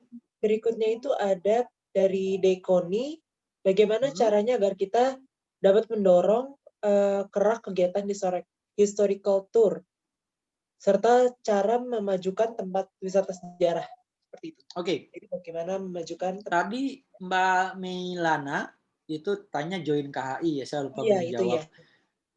Dulu KHI itu punya anggota puluhan ribu. Joinnya dari mulai ngisi formulir tertulis dikirim lewat fax zaman dulu atau lewat surat dari Amerika Long Island, eyangnya Dian Sastro Wardoyo, namanya Sumar Songko Sastro Wardoyo. Dian itu cicitnya, ya Dian Sastro itu ngirimin formulir dari Long Island New York. Sekarang udah meninggal. Penemu IUD KB ya, untuk dia lahir di Franc, Monaco Franc, Prancis. Itu kirim lewat diisi formulirnya, dikirim lewat surat ke Indonesia. Itu surat bentuknya, ada perangkonya mereka. Nah, sekarang semua anggota bisa join di KHI lewat aplikasi. Jadi teman-teman bisa download di App Store dan Play Store Komunitas Histori Indonesia. Simple. Join di situ memang ada iuran, ada donasi keanggotaan untuk kegiatan-kegiatan yang nanti akan diberikan untuk teman-teman sendiri. Ya, kegiatannya gratis dan ada yang berbayar, tapi teman-teman yang member pasti dapat diskon ya. Dan teman-teman bisa ngumpulin poin di aplikasi kita, nanti bisa ditukerin untuk voucher di merchant, bisa di KFC, bisa di Indomaret, di Alfamart, di mana-mana, di kafe. Itu yang sudah kerjasama dengan kita. Jadi lewat aplikasi KHI, Komunitas Histori Indonesia. Download sekarang teman-teman di App Store dan Play Store, silakan. Nah, untuk pertanyaannya, bagaimana caranya agar kita dapat mendongkrak kegiatan historical tour? Gini, pandemi ini memang memungkinkan semuanya menjadi terbatas. Ya, kalau dulu kita nyaris nggak terbatas, bisa bikin tour setiap hari. Kalau sekarang, ini jujur KHI belum berani menyelenggarakan program langsung, ya, tur langsung. Jadi beberapa kali pernah kita virtual dan justru banyak malah kegiatan webinar dan lain-lainnya secara virtual. Kalau untuk bagaimana sebenarnya memajukannya? Jadi gini, kita punya program namanya Indonesia Heritage Trail. Nah, Indonesia Heritage Trail ini adalah kita launching tahun 2016. Nah, tujuannya program ini sebenarnya untuk mengunjungi tempat-tempat bersejarah di seluruh Indonesia dengan cara kita berdonasi. Jadi sambil berdonasi ke tempat-tempat bersejarah, kita cari tempat bersejarah yang perlu dukungan, dan bahkan donasi itu melibatkan CSR perusahaan. Nah, ini yang baru berjalan beberapa kali, dan kita pengennya kalau nanti udah lewat pandemi, kita jalanin ini lebih giat lagi, seperti itu. Yang pasti sih, ya teman-teman mesti ramein tuh museum. Jangan sekarang tuh kalau kita tanya, Bun, kapan terakhir ke museum, Bun? Waktu SD. Anaknya tanya, anaknya udah SMA, kapan terakhir ke museum? Waktu TK, waktu SD. Ntar udah dia tua, udah nenek-nenek tanya, kapan ke museum? Ya waktu SD itu. Jadi bayangin ke museum itu cuma pas sekolah doang, dan itu dipaksa oleh sekolah. Karena ada program namanya wajib kunjung museum dari pemerintah. Coba. Jadi ke museum tuh di kita tuh waktu pengalaman SD, bukan kalau di Prancis tuh saya 2012 tuh bikin program namanya Meet Me at Museum. Jadi setiap ada wawancara, ada ketemuan, ada janjian, ada makan, ada apa, kita ajak ke museum. Teman-teman ke Museum Satria Mandala deh. Di situ ada namanya Genta Cafe. Wah, kafenya opal gitu, bulat. Itu keren, dingin. Ada restoran mewah juga di situ, Museum Satria Mandala. Kafenya dingin, makanannya enak, kopinya juga enak. Nah, Museum Bank Indonesia kalah sama kafenya Museum Satria Mandala. Kenapa? Karena kafenya Museum Satria Mandala terurus. Ini BI yang toiletnya paling wangi sedunia ya, mungkin. Karena di toiletnya BI itu kayak di mall, dijagain satu orang. Jadi toiletnya wangi banget, bersih gitu. Karena dijagain. Tapi kalau museumnya yang punya provinsi, ya, museum pemerintah pasti toiletnya bau pesing, kotor bahkan gitu. Kalau ini BI ini wangi. Itu museum terbaik di Indonesia BI. Tapi sekarang yang terbaru, kafenya Museum Satria Mandala. Coba kunjungin. Saya seminggu yang lalu saya ke sana untuk meeting dan pengalamannya menyenangkan. Jadi kita mesti berkunjung ke museum, teman-teman. Ajak anak kita, ajak pacar. Saya tuh dulu jadi strategi sebenarnya kalau pacaran itu harus ke museum. Zaman saya dulu waktu kuliah. Kenapa? Karena murah. Zaman saya pacaran tiketnya itu 250 perak. Apa 150 gitu. Itu untuk pelajar mahasiswa kan? 250. Jadi modal 10.000 udah beli tiket buat pasangan berdua gratis, gue bayarin tiketnya. Ya murah gitu. Makan dulu 2.500 satu porsi zaman dulu. Jadi ya bawa 10.000 udah bisa makan, udah tiket museum gitu ya. Sekarang juga sama, tiket museum coba berapa sekarang? 3.000 ya, 3.000 ya, yang Pemda 5.000 lah. Kalau rombongan 30 bisa 3.000-an. Tapi sekarang 5.000 ya, bawa bekal 50.000 cukup lah ya. Buat berdua 10.000 tiket museum. Buat makan berapa sih sekarang? Makan jangan di Cafe Batavia kalau ke Kota Tua ya. Itu di Cafe Batavia per orang 250.000 modalnya.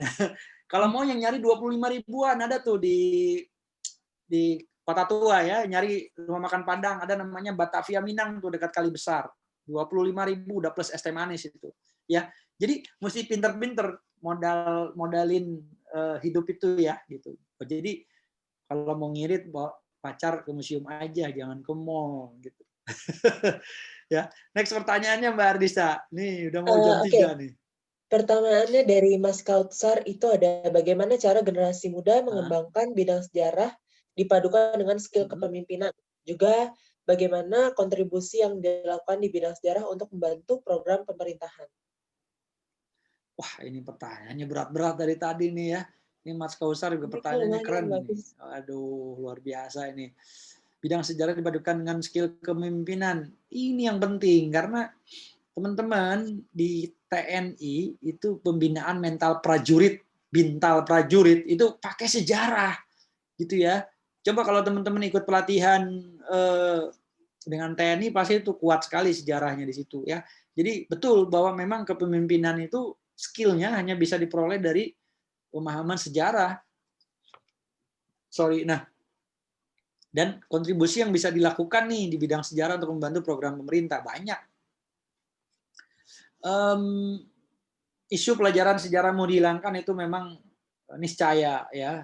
Kemudian diralat oleh Mas Menteri, alhamdulillah nggak terjadi ya. Tapi sejarah dari dulu jam mata pelajarannya mulai dikurangi itu juga niscaya juga. Nah ini mesti kita kawal teman-teman supaya mata pelajaran sejarah tetap ada dan kunjungan ke museum ini kalau bisa menjadi mindset kita untuk membangun mood set. Jadi jalan-jalan murah meriah ya ke museum, sorenya baru ke mall, boleh gitu ya. Jadi ke museum dulu dengan keluarga itu sama, saya kayak gitu. Ya sama anak saya waktu saya ke Museum Satria Mandala, foto-foto, jalan-jalan gitu. Habis itu sorenya kita makan di Jukaku di mall gitu ya. Nggak apa-apa, justru dipadukan, belajar dulu baru santai. Ya mesti seperti itu. Dan memang ya mesti dipahami sejarah ini memang sesuatu yang sebenarnya lebih mudah diakses ya dengan adanya teknologi, dengan adanya sosial media, dengan adanya konvergensi media tadi, satu informasi dalam satu genggaman. Tetapi memang kita mesti pintar-pintar cari cara mencarinya, mengelolanya, supaya tidak salah kaprah, supaya nggak mendapatkan informasi yang salah justru ya. Makanya bergabunglah dengan komunitas Histori Indonesia supaya sejarahnya betul-betul bisa dipertanggungjawabkan informasinya. Nah, kontribusinya yang pasti teman-teman harus menyebarkan konten-konten sejarah yang positif ya. Jangan hoax, nggak jelas di-share, nggak jelas di-forward gitu. Perjelas dulu, tanyakan dulu, boleh tanya ke saya atau ke teman-teman KHI, ini udah bener nggak sih sejarahnya? Udah sesuai nggak sih? Baru kita sebarkan gitu ya. Oke, ini ada yang japri private message Mbak Ardisha ke saya dari Ari Silalahi. Mohon izin bertanya Kang, sejauh ini apa kendala kesulitan yang dihadapi komunitas Historia ya selama menjalankan program? Kendala yang pasti lagi pandemi ini kendalanya parah banget sih, kita nggak bisa ngapa-ngapain gitu. Kalau zaman dulu sih mungkin kendalanya adalah biasa soal SDM biasanya ya, kita dari request sekian ratus siswa, sekian ratus orang, tapi kurang tim gitu ya, karena yang bisa memahami sejarah, yang bisa menyampaikan dengan menarik, public speaker gitu ya, untuk bisa menceritakan sejarah, pemandu sejarah ini sulit. Makanya kita training terus tuh ya, merekrut. Jadi SDM sih biasanya yang paling sulit ya. Kalau yang lainnya sih aman, dan beberapa hal mungkin kendala di teknis di lapangan. Jadi museum-museum makin kita bikin kegiatan rame, makin ini banyak museum-museum yang kerepotan gitu ya. Bahkan yang lucu sekaligus ironis, sekaligus juga menyedihkan, dan ini kita berkunjung ke rumah-rumah bersejarah, terus yang pemiliknya tuh, aduh bro, ini rumah gue ini bukan tujuan wisata, jadi lu bikin tiap weekend kesini ngunjungin rumah gue udah kayak museum, katanya, please dong, ini gue mau istirahat gitu. Ada satu gedung tua peninggalan dari zaman Belanda, tapi masih ditempatin gitu. Nah, awal-awal saya kunjungin dia senang, tapi hampir setiap minggu banyak orang yang datang dia protes gitu. Ini bukan tempat wisata nih rumah gue, katanya, lu kunjungin terus gitu. Jadi ya itulah, itu kendala-kendala teknis soal komunikasi. Bahkan banyak orang yang sebenarnya tidak menginginkan tempatnya itu dijadikan tempat wisata. Akhirnya saya mesti berkali-kali jelasin, tempat Anda, rumah Anda itu keren banget, peninggalan Belanda, jadi ikonik gitu ya, dan keren banget kalau bisa dipelajari gitu. Cuman ya mereka juga kan butuh tempat tinggal yang nyaman, yang layak gitu ya. Mungkin juga beruntung sih mereka jual ya. Kalau dijual kan kita nggak bisa lihat lagi, tapi ya mereka juga mungkin nggak punya uang untuk pindah gitu ya. Jadi ya itu yang bikin jadi serba salah sih. Tapi akhirnya mesti diakalin, mesti kita bilangin ya kalau bisa dari luarnya aja, kalau mau ya jangan hampir setiap minggu gitu, karena mereka weekend itu harus istirahat. Itu silakan Mbak Ardisha yang pilih, pertanyaannya banyak banget ini. Ya nih mungkin dua pertanyaan tertulis, nanti kita langsung ke Mas Johar aja yang resen ya. Jadi ini dua pertanyaan lagi yang tertulis dari Sheisha. Dia bertanya, untuk saat ini hubungan KHI dengan museum-museum terkait selama pandemi bagaimana ya Mas? Lalu kira-kira apa saja dampak yang dirasakan baik untuk KHI ataupun museum itu sendiri? Ya, memang museum itu menjadi tempat yang paling representatif, tempat yang paling memadai untuk kita kunjungi. Benteng, goa, pulau-pulau bersejarah itu nyaris banyak kelemahan dan kekurangannya. Kalau museum tuh udah settle, udah enak ya, pengamanannya, penyajian koleksinya, semuanya udah enak lah gitu. Nah, itu menjadi media utama untuk kita belajar sejarah dan selalu menjadi partner pertama. Kita juga lagi menjajaki untuk kerjasama, maksudnya menyimpan database museum itu di aplikasi kita. Itu lagi kita jajaki supaya nanti yang mau berkunjung ke museum dia tinggal cari informasinya selintas di aplikasi kita, baru mereka bisa berkunjung. Nah, yang sudah kita jajaki dari dulu memang ya kerjasama. Banyak museum yang senang karena diramaikan terus-menerus gitu oleh kita. Nah, ketika berhadapan dengan jadi hubungannya sangat harmonis ya, sangat. Tapi memang tadi ada beberapa museum yang kewalahan gitu ya. yang akhirnya tidak bisa melayani dengan baik takutnya, sehingga kayak Museum BI itu dia kan sudah rame, jalurnya sudah terbuat dengan rapi, jadi kalau kita datang dengan ratusan orang bahkan ribuan, ya akhirnya bikin jadi berserakan itu, ngantri gitu. Nah itu yang mesti diatur jamnya, mesti janjian gitu ya. Jadi memang akhirnya kita buat skenario booking dan seterusnya gitu supaya tidak bikin membludak gitu. Jadi semuanya sih bisa diselesaikan dengan baik karena prinsipnya kita kan memperkenalkan museum mereka ke audiens kita. Nah kalau pandemi ini memang ya dampaknya kita jadi nggak bikin tur beneran nih gitu. Nah justru akhirnya museum-museum sekarang bikin virtual tour, cuma banyak yang kebablasan gitu. Jadi virtual tour itu virtual tourism menurut para ahli dan para praktisi di bidang pariwisata itu banyak dikhawatirkan. Jadi lebih banyak kekhawatirannya daripada keuntungannya gitu. Karena gini, percaya deh, yang namanya virtual, semuanya virtual itu nggak enak. Virtual itu ya bayangin aja pariwisata tuh apa sih? Apa yang bisa dilihat, apa yang bisa diraba, dipegang, disentuh, apa yang bisa dilakukan, bisa dimakan, kan? Dan semua yang bisa panca indera tuh disentuh oleh pariwisata. Bayangin kalau cuma virtual, dilihat doang, nggak bisa nyium wanginya, ya kan, nggak bisa ngerasain ambience-nya. Coba cuma nonton doang gitu, apa yang enak sih? Nah kebablasannya museum sekarang, ini yang mestinya ada pelatihan dulu sebenarnya untuk virtual tour itu, karena tadi dikhawatirkan virtual tour itu adalah menghancurkan tourism itu sendiri. Ya sekarang sekarang ini ada banyak museum bikin virtual tour, bahkan nggak tanggung-tanggung, direkam semuanya, disajikan di YouTube full version. Apa yang terjadi? Ya, gue udah tahu semuanya, ngapain gue ke museum itu? Jadi yang namanya virtual tour, teman-teman nih kali aja ada yang dari museum, ini kita mesti bikin pelatihan dulu. Nggak semua harus disajikan di dalam virtual tour itu. Justru dibikinlah itu jadi teaser, dibikin jadi pemantik, pemancing. Supaya apa? Supaya peserta, gue mau ke museum itu deh. Kayaknya ada yang seru di museum itu. Jadi supaya orang tertarik, supaya orang akhirnya pelan-pelan kita ke museum yuk.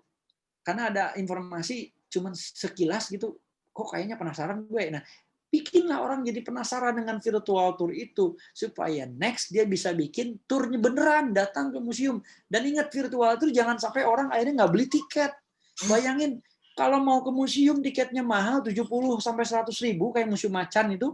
Ya, walaupun saya bilang berkali-kali Museum Macan ini bukan museum, itu galeri untuk menyimpan buat foto gitu. Ya kan, kayak museum 3D gitu. Mungkin Museum Macan ada koleksi seni, iya, tapi yang namanya museum itu tempat menyimpan koleksi bersejarah, benda bersejarah, sehingga kita bisa belajar tentang kesejarahan di situ dan ada nilainya.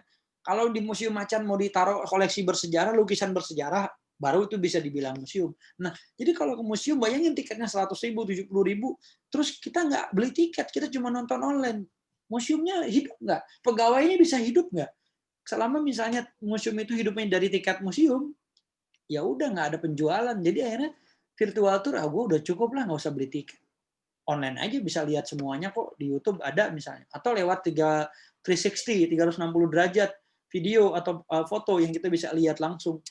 Kan jadi nggak seru gitu ya. Jadi virtual tour itu awas teman-teman, mesti hati-hati. Jangan sampai akhirnya nggak jadi orang datang ke museum kita atau ke tempat wisata kita karena sudah disajikan semua di virtual museum. Justru bikin koleksi-koleksi yang masterpiece atau koleksi-koleksi yang bikin orang tertantang sehingga gue mau ke situ deh, gue mau foto, gue mau melakukan ini, mau itu gitu, kayak gitu. Mungkin berikutnya Mbak. Mungkin ini karena udah lewat jam 3 kita langsung yang raise hand aja ya Mas ya. Mungkin bisa untuk Mas Johar dipersilakan waktunya untuk bertanya.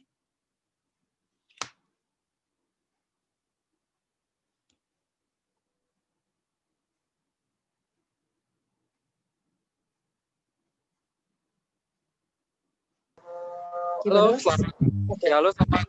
selamat sore, Bang Asep. Sore, Mas. Thank you ya, Bang.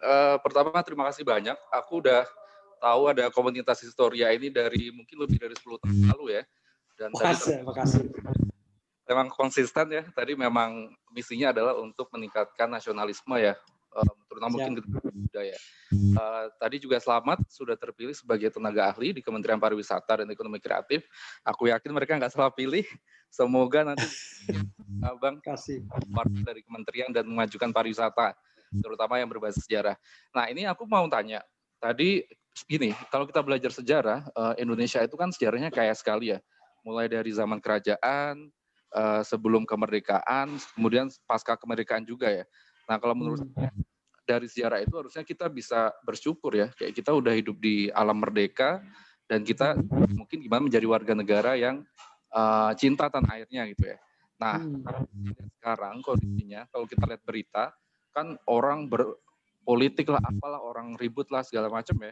Jadi kalau mungkin di mata, kalau dari sudut pandang saya, mereka tuh jadinya agak males gitu loh, kayak lu punya nasionalisme dong gitu. Bikin sesuatu untuk kontribusi lah ke masyarakat atau ke negara dengan cara masing-masing. Nah, mungkin dari yang saya lihat, jadi karena tadi orang ribut segala macam, ngurus hidup gue aja sendiri aja udah susah, ngapain gue harus peduli sama orang. Padahal kalau kita harusnya kita bisa mengisi kemerdekaan itu dengan berkreasi ya. Gimana caranya untuk secara real nih, kita nggak cuma punya nasionalisme, tapi juga berbuat sesuatu nih untuk masyarakat dengan cara apapun ya yang kita bisa. Makasih Bang. Siap, keren pertanyaannya Bang Johar. Ini sangat fundamental ya. Apa sih yang konkret yang bisa kita lakukan? Gini, sebaik-baiknya manusia adalah manusia yang bermanfaat untuk orang lain. Jadi betul, walaupun kita dalam konteks sekarang sedang pandemi, dalam lantas kita yang bisa kita lakukan mungkin cuma rebahan di rumah ya, mungkin cuma melakukan hal-hal yang simpel di rumah, tapi yakinlah bahwa setiap yang kita lakukan itu memiliki dampak, memiliki kebermanfaatan bagi yang lain gitu. Jadi apa misalnya posting di Instastory atau di sosmed kita yang lain, di Twitter, di Facebook, di Instagram yang memiliki manfaat buat yang lain. Sekedar tips bagaimana cara memasak sambal goreng kentang misalnya, atau bikin sayur lodeh dan seterusnya bagi ibu-ibu, atau sekedar berbagi hal-hal yang membangun orang lain, yang memberikan semangat. Jangan nge-share konten yang negatif karena semuanya akan terbawa negatif audiens kita. Nah, membangun bangsa itu dengan nge-share yang baik sudah membuat bangsa juga menjadi baik. Saya katakan ke murid saya, mahasiswa saya Fatin Sidkia di LSPR, karena saya ngajar di LSPR sampai 2018 yang lalu. Saya sampaikan, Fatin, kalau kamu bikin lagu galau, si Afgan semua itu bikin lagu galau, seluruh rakyat Indonesia akan galau. Coba kamu bikin lagu yang inspiratif, yang memotivasi masyarakat untuk bangkit, pasti seluruh rakyat Indonesia akan termotivasi untuk bangkit. Ya, jadi lagu positif semuanya positif, lagu galau semuanya galau gitu. Jadi audiens kita akan galau kalau kontennya galau. Makanya kalau kontennya kasar, caci maki, bahasa binatang semua keluar, audiensnya akan ngikutin gitu. Jadi makanya saya aneh, justru konten negatif ini banyak disukai. Ya, Mimi Peri, mohon maaf ya, kok banyak yang suka sih gitu. Konten-konten yang negatif ini aneh gitu, tapi konten positif malah viewersnya sedikit gitu. Ya, apakah harus dicampur antara negatif dengan positif? Ya nggak juga gitu. Banyak kok konten positif yang akhirnya banyak followersnya, banyak peminatnya. Cuman ya tadi susah viralnya gitu. Ya mesti sabar sih, tapi mesti yakin. Sekecil apapun kontribusi kita, mau sebiji beras ya, selama itu berdampak bagi orang lain, yakinlah kalian menjadi pejuang. Kalian di masa depan akan dikenang sebagai orang yang telah berjasa. Kenapa? Karena ikut membangun bangsa, ikut membuat bangsa ini jadi positif. Jadi bukan negatif yang kita share, tapi yang positif. Supaya kita dikenal sebagai orang yang men-sharing hal-hal yang positif. Jadi kalau saya ya bikin kegiatan seperti ini, sharing kepada teman-teman, teman-teman termotivasi, teman-teman menjadi merinding, merasa ingin berjuang untuk bangsanya di bidang masing-masing, karena teman-teman akan menjadi pahlawan nanti di masa depan. Saya katakan, pahlawan itu nggak hanya megang senjata. Ini gagal paham Republik ini. Dikira pahlawan itu semuanya megang senjata. Ada pahlawan yang bikin surat, jadi pahlawan. Kartini, yang bikin lagu terus, Ismail Marzuki, jadi pahlawan. Ya kan? Siapa lagi? Yang orasi di DPR, di Foxrad, Emma Tamrin, jadi pahlawan. Jadi pahlawan itu enggak semuanya pegang senjata. Jadi kalau nanti kalau Susi Susanti sudah meninggal, bisa jadi pahlawan. Lalu Muhammad Zohri bisa jadi pahlawan. teman-teman jadi entrepreneurs, membangun 1000 entrepreneurs, menumbuhkan anak muda jadi entrepreneur, bisa jadi pahlawan entrepreneurs, gitu ya. Ya, jadi kita berharap apa yang kita lakukan untuk bangsa ini, membangunkan kesadaran sejarah, ini juga perjuangan KHI. Ya saya sih berharap KHI ke depan menjadi garda terdepan untuk menjaga sejarah dan budaya bangsa, dan semakin banyak anggota yang bergabung, ya semakin juga mereka menjadi historia warrior, menjadi penjaga sejarah kita, menjadi pejuang sejarah, ya untuk menjaga budaya, menjaga sejarah, dan untuk menyelamatkan Republik ini. Karena bangsa yang besar, bangsa yang menghargai sejarah dan para pahlawannya. Seperti itu teman-teman. Jangan sampai kita dihancurkan karena kita nggak punya sejarah. Ya, sejarah harus menjadi fondasi kita. Karena bangsa yang besar tadi, seperti kata Bung Karno, dan untuk menghancurkan suatu bangsa, musnahkan ingatan sejarah generasi penerus. Jangan sampai itu terjadi. Jaga sejarah kita, pelajari terus, wisata sejarah terus, piknik terus, ya, jaga alam, jaga budaya, karena itu akan menjadi aset bagi generasi muda kita di masa depan. Kalau kita hancurkan sekarang, kasihan anak cucu kita nggak akan bisa merasakannya. Seperti itu. Makasih Mbak Adisa, makasih teman-teman. Mohon maaf kalau banyak kekurangan. Terima kasih atas segala pertanyaannya dan terima kasih atas kerjasamanya antara KHI dan Aturin di kegiatan kita sekarang ini. Terima kasih Mbak Adisa. Ya, Mas mau mengapresiasi juga. Udah terima kasih banyak udah mau hadir di siang hari ini. Udah memberikan materi yang bagus banget, udah menjawab banyak banget pertanyaan nih daripada para peserta. Nah, aku mau ngingetin untuk teman-teman semua nanti ini kita bakalan di-post di YouTube. Jadi untuk teman-teman yang mungkin masih mau lebih tahu lagi, bisa lebih engage lagi ke KHI, atau bisa nanti nonton lagi di YouTube video di Aturin tentang Aturin Talk siang hari ini. Oke, next. Coba kita lihat selanjutnya ini. Nah, mau ngingetin juga ke teman-teman, kita di beberapa minggu ke depan ini sedang ada event bersama Traveloka, virtual tour bersama para pemandu wisata di berbagai daerah. Ini kita temanya Jelajah Nusantara, jadi lumayan banyak banget destinasi yang kita datengin. Jadi bisa engage ke sana juga kalau misalkan teman-teman tertarik. Next. Nah, ini juga kita lagi ada TikTok challenge tentang wisata tour. Jadi kalau misalkan teman-teman punya TikTok nih yang masih suka main TikTok, bisa ikutan TikTok challenge kita karena nanti juga ada hadiahnya, ada apresiasi. Ini namanya TikTok yang berfaedah ini. Ya. Yang berhadiah juga. Ya. Oke, next.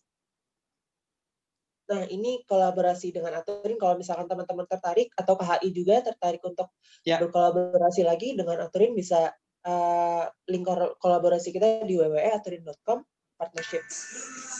Terus, oke, next. Kita langsung foto bersama aja, karena waktunya udah mepet. Mungkin teman-teman bisa di-on-in kameranya, biar kita bisa foto bareng. Ayo, yang mau foto.